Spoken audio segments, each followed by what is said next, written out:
half a day. A month is much too much, or wouldn't you say? A second is too short, an eon too long. A week is just stupid, and so is this song. Ooh, everybody's got a half an hour. Haven't you got a half an hour? This bill only needs a half an hour. So come in and stay.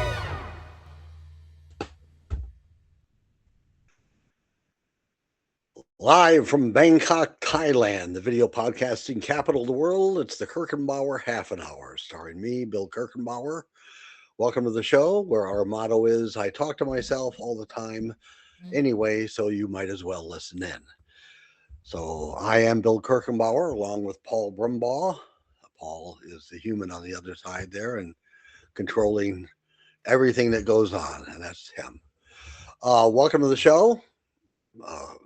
I don't know what episode I've lost track. I've gotten into the groove, so to speak. We've done this several times, and I'm just decided I've got a casual attitude about the whole thing now. I didn't dress up. This is my shirt that I usually wear around here in Thailand because it's hot, and this little linen thing this is so light. It's the closest thing to not having anything on. So yeah, I got about 20 or 30 of these blue ones, beige ones, and white ones. The white ones are terrible to go eat in. So anyway, well, welcome to the show.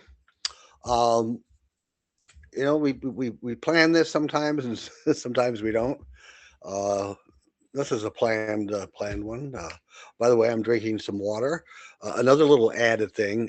You see, it's Singha, which is also a beer company here in Thailand. They make pretty good beer. But you know how much a bottle of water is here, Paul? How much is it? You go. No, I don't. I know in the United States, I was in an airport a few years ago. I forget, or it was Kansas City, I think, and I had to pay $4 for a bottle of water. This is 4 years ago, but Wow. I think even if you go to a 7-Eleven or wherever convenience store in the United States, a bottle of water still costs you what at the minimum a buck or two. Yeah, I don't so know. even if it's the cheap water that you get like at Costco by the case and it only costs Right. $4 for like 24, yeah, you're spending a couple bucks for one of those plain old Well, bottles. a, And a bottle.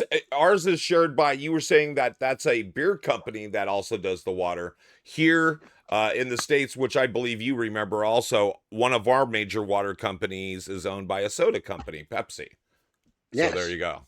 yes. Well, over here, you can go in and get a bottle of big bottle of purified water Hmm. for about uh, let's see, 10 about 33 cents.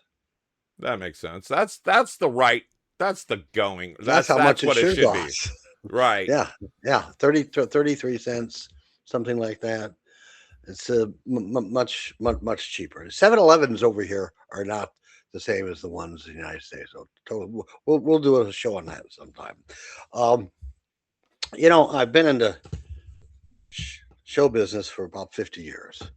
And of that time, being a stand up comedian, I spent about 3 years, I'd say, 4 years, uh, not just exclusively, um, but I worked on cruise ships. I worked for Royal Caribbean mostly. I've also worked for Holland America and one other one. And so I got to know, I don't think I ever worked a carnival. They wouldn't pay very much. Now this is like in the 80s, late 80s, early 90s.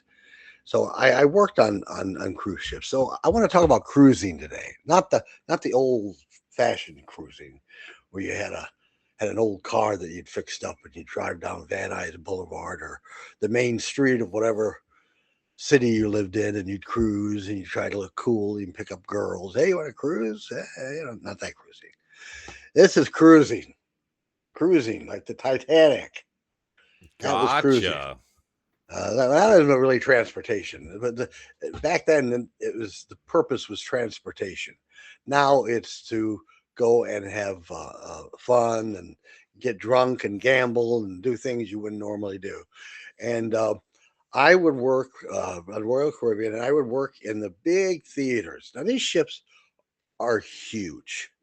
You have no sense of how big they are, and you as a cruise passenger, you don't really see much of them. You see about maybe a third.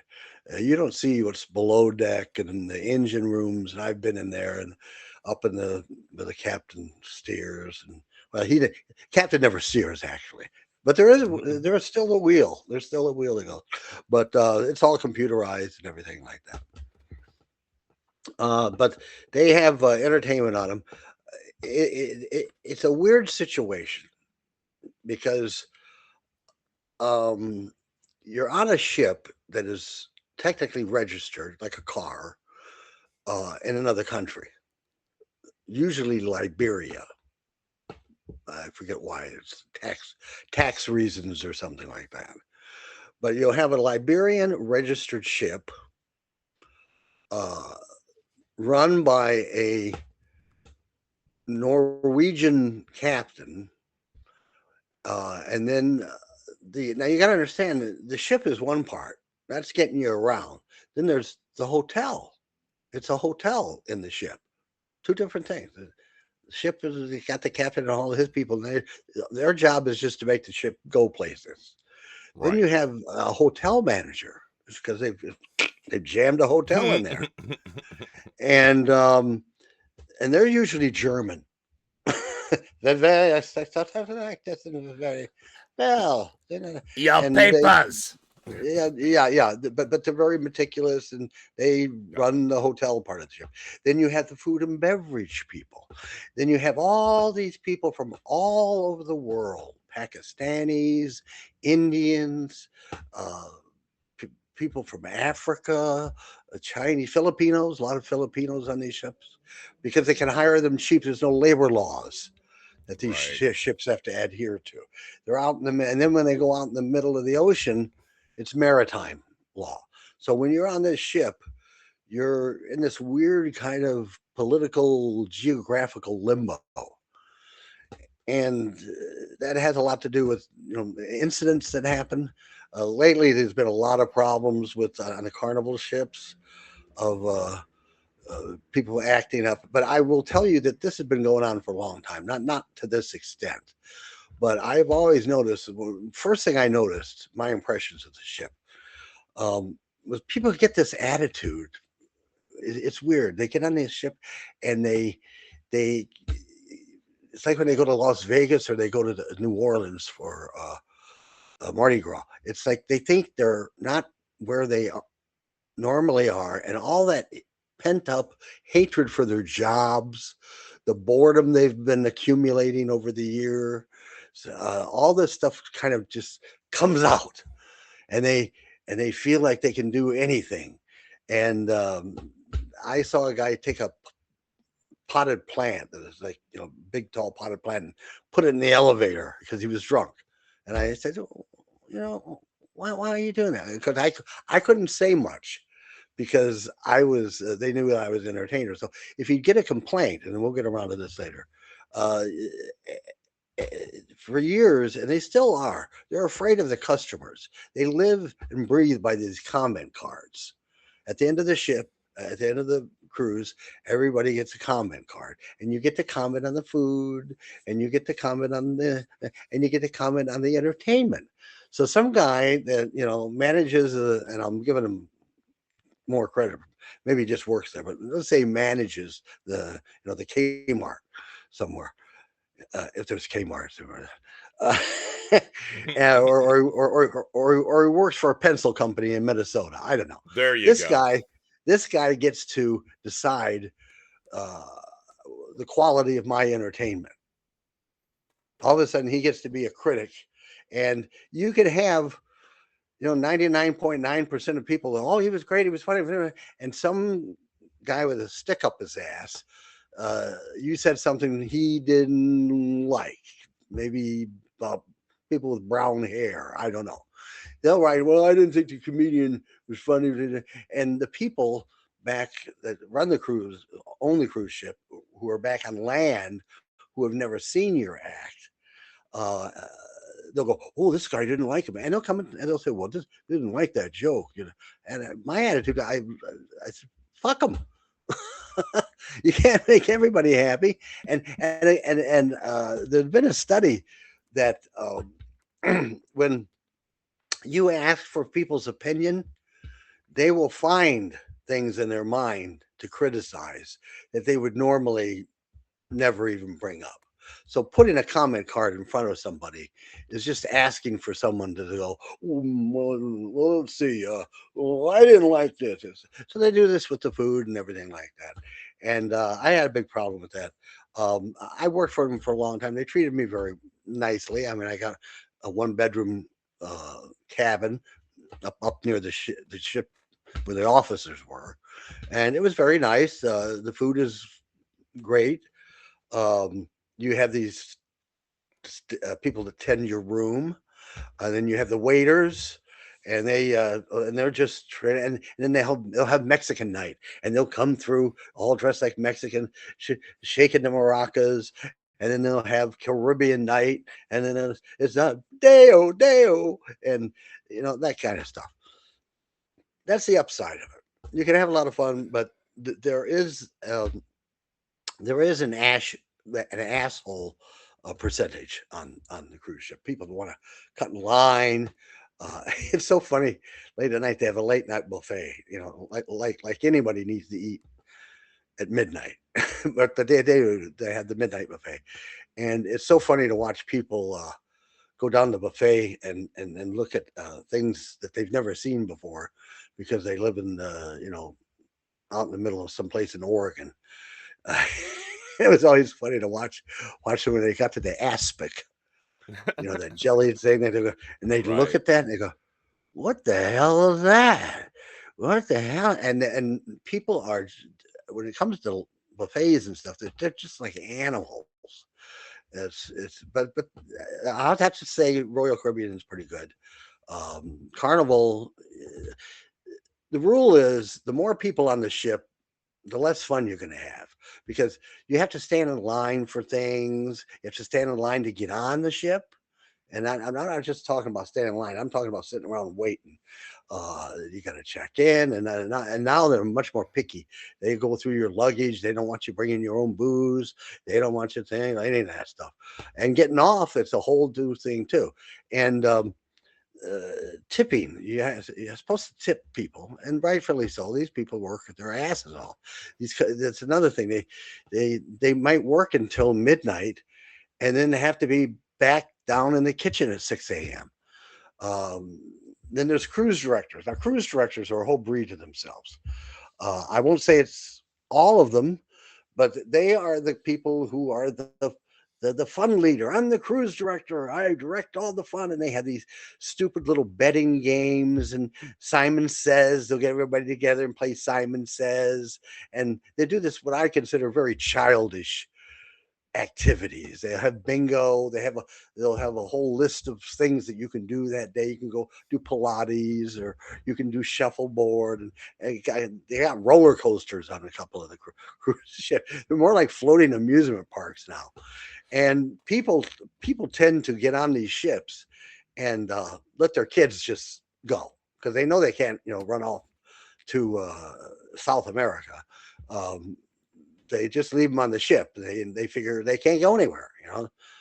And so they let them run, and consequently, you have a lot of kids, and they're cracking down on this stuff now.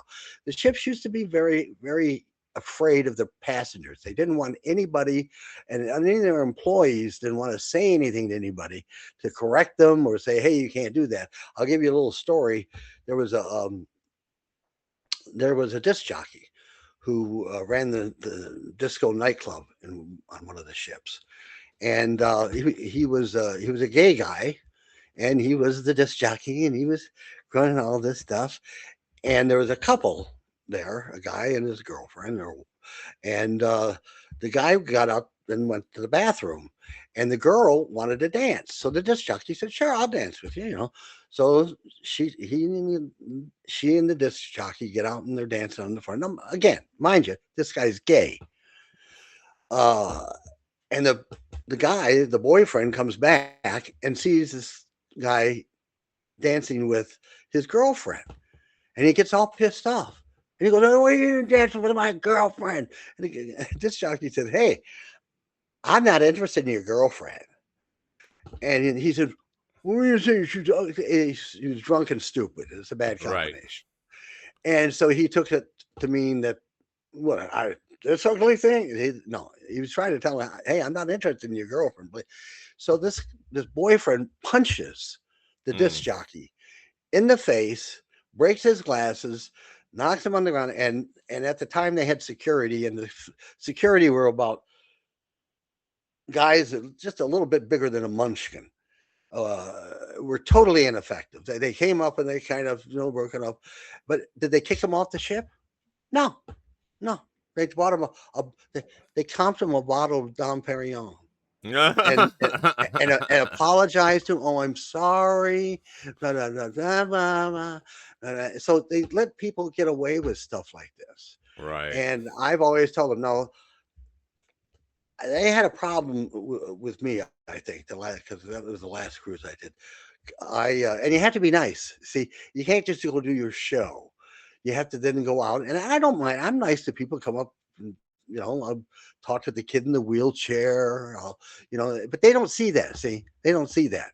Mhm. They don't see him. In fact, my father died while I was on a cruise ship, and I knew it was coming up, and I was working on the cruise ship, but because of these weird laws we have about, uh, and I'm an American, but they would always start in Miami, and uh, and I would get on in the middle of a cruise.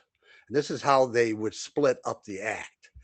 And then I would entertain that load of passengers. I'd get picked up in Cozumel. I would fly to Cozumel or um, or the Caymans, Grand Caymans, and get on board the ship then. And then 2 nights later, I would do a show, and then there'd be a night, and then they'd end up in Miami. But I'd stay on the ship for the new crowd that's coming on. Then we'd load up and take off, and then I would do a show for them, like 2 nights into it, and then end up back in Cozumel and get off. So they had one entertainer, and they would get me to entertain two different loads of passengers, which was a smart idea. So be you can't get off the ship if you get on. They have weird rule says if you get on in another port outside of the country, you can't get off in America. So when my dad died, I had my first cell phone. I called and I knew he was sick, and I knew it was, and I was going to go see them afterwards because they were in Florida too. But I couldn't get off the ship. They wouldn't let me off the ship. I said, "My dad died." And I was, "No, sorry." And I knew the show must go on, and so I did a show. I went up there and that night I had to do a show, and my mother, I had to wait another 3 or 4 days before I could get off the ship and drive up and see my mother. But Wow. they didn't give a fuck. They didn't Right. hear about it. They didn't hear that. Nobody wrote that on the comment card. Bill's dad died and he still did a show. So there's a lot of politics. Oh, I want to get back to cruise directors. So they had these guys, the cruise directors, and these guys, they're so inflated. They're there to, you know, screw the pretty passenger girls. They're there to act like hot shots. They're mostly community theater rejects. They're usually good-looking guys. "Hey, how you doing?" And they just they're more there for their own ego than uh, anything else. They also what they do, they give you these little seminars. Well, we're going to be landing in Cozumel, so we're going to have a little meeting during the day, and I'll explain Cozumel to you, and I'll show you where you can go to shop. If you want to buy jewelry, you can go to this thing, and if you want to do this in this restaurant, and the cruise directors get off board and they get kickbacks from these stores if you go in there and Right. buy a ring. That's another thing. People go on vacation, they go to Vegas, they feel somehow compelled to buy shit that they wouldn't normally buy. They don't sit at home and go, I think I'll go buy a $2,000 ring. But they get on a cruise ship and they go someplace and go, oh, I think I'm in Mexico. Oh, there's a ring. I'll spend $2,000 on, or on the ship, buy stuff on the ship, which is ridiculous. And these cruise directors, the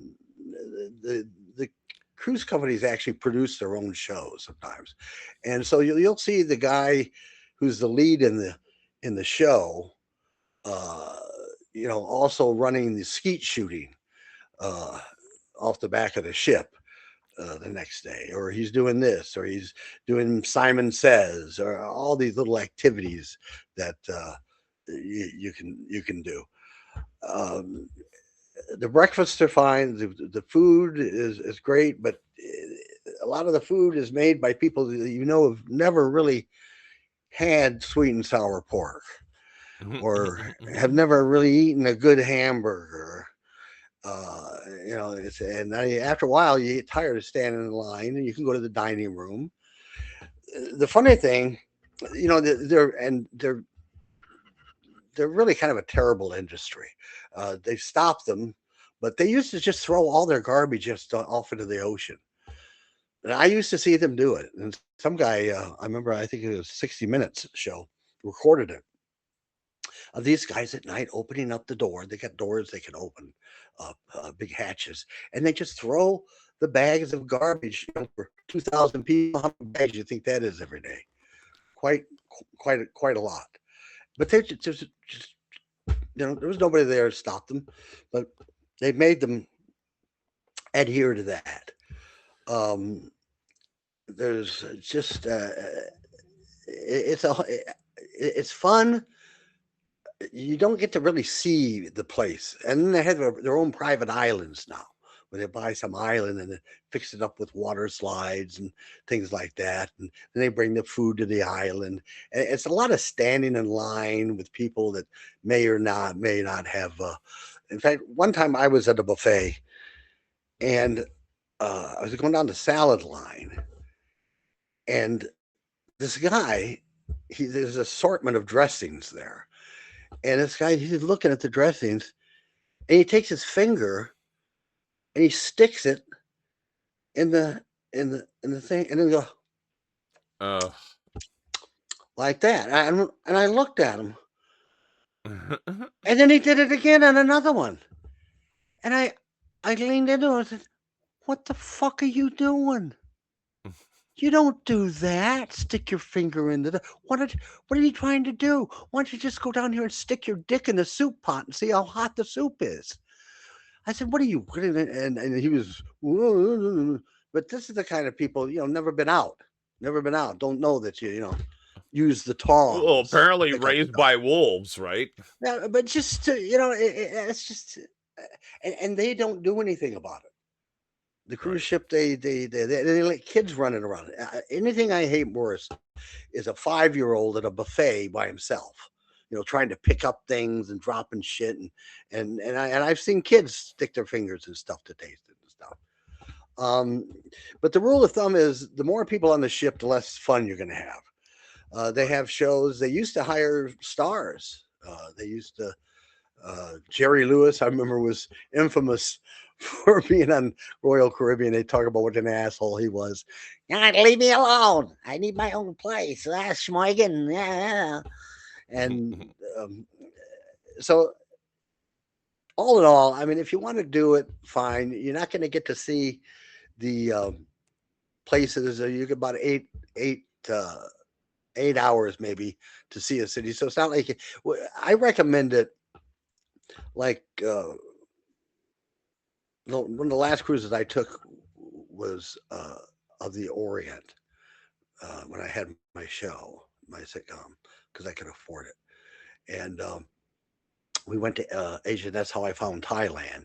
So it's a good thing to do if you want to see an area. And we went to the Philippines and Hong Kong and Bali and Thailand. So it's a good thing to get a sample of places where you say, "Oh, I really like that country. I think I'll go back there and actually visit it." And then you can say, and you don't have to unpack things and go to the airport and unpack things to go to the airport. So in Right. that respect, it's nice.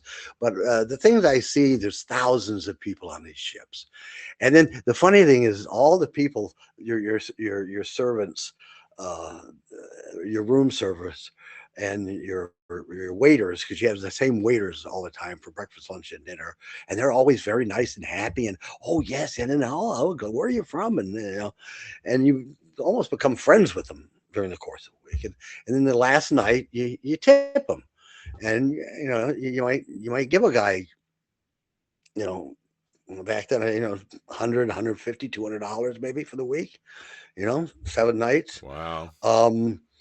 And I always tipped extra because I wasn't paying to be there anyway. I was getting paid to be there. But Right. it's funny because these people that are all so nice to you, yeah, on the day of deembarkation, you go to get breakfast in there. Right, here you go. Where's your soup? Where's your whole total? Okay, get off the ship. The whole whole attitude change. All right, because they want to get off the ship and have their 8 hours in port, and that they can go buy stuff and do things, and they're just it's like Jekyll and Hyde. They go from be happy to get the fuck off the ship now. I got to go do things. Because you already paid them. The cruise is over. You filled out the comment They've already cards. gotten their tip. They Everybody's got their tip. happy. You're Move just a bother along. now. You're just a week long bother headache that's going to go away. I'll tell you the funniest. Yeah, I have a last story I want to tell. That when Lynn and I went on this cruise ship to the Orient, and we went all to these places, I bought a suite Okay. because I had my sitcom and I could afford it Mhm. at the time. The good So old I bought, days. yeah, the good old days. If I had known, because when I came back from this thing, my show got canceled. I think I would have not have gone on this trip if I'd known that was going to happen. But because I bought a suite, you get to eat dinner with the captain one night, Right. and there were several suites. So not just you and them. There was you and about 4 or 5 other couples. And so we get to eat dinner with the captain at the captain's table. And we're sitting there, and the captain, who was a German or Norwegian, no, he was German. I remember his accent. It was So he starts holding court. He's the captain, and he says, "So, what do you do?" I remember he was German. I remember his voice. "What do you do for a living?" He says to one of the guys. The guy goes, "Well, I'm an insurance guy, and I live in Minneapolis." And oh, that's good, insurance. Go. And what do you do? Well, I own a car dealership in Denver, and my wife and I have been married over. Oh, that's great. So he comes to me, and he said, "Well, what do you, Mister Kirchenbauer?" Because he was German, so he knew how to say, "Mister Kirchenbauer, what do you do for a living?" And I said, "Well, I'm an actor and a stand-up comedian." He goes, "Oh, really? Stand-up comedian? Very, very interesting. Yes, very interesting. Let me ask you a question.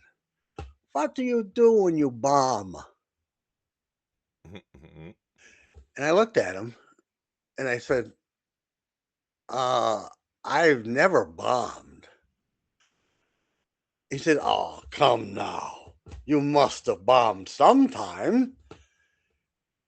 And I said, "No, I never bombed." I said, "Some shows are better than others, but I've never bombed." "Oh, come now. You must be serious. You must bomb sometimes." And I said to him, "Let me ask you a question. How many ships have you run aground?" And he looked, he said, "I've never run a ship aground in all my career." And I said, "Then I guess we're both professionals then, aren't we?" And he gave me an ugly look and didn't talk to me for the rest of the dinner. So, wrapping it all up.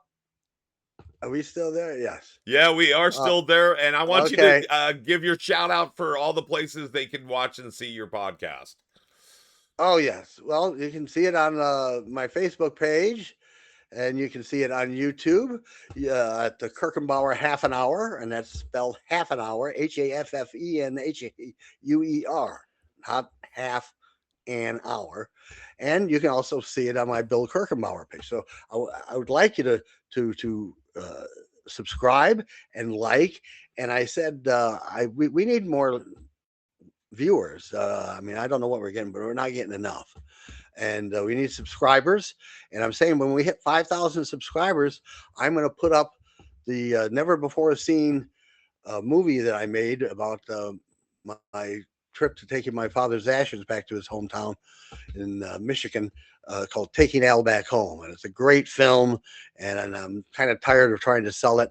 So I just want to tell the story. So for a weekend, I'm going to post it on, maybe we'll run it one night on this show.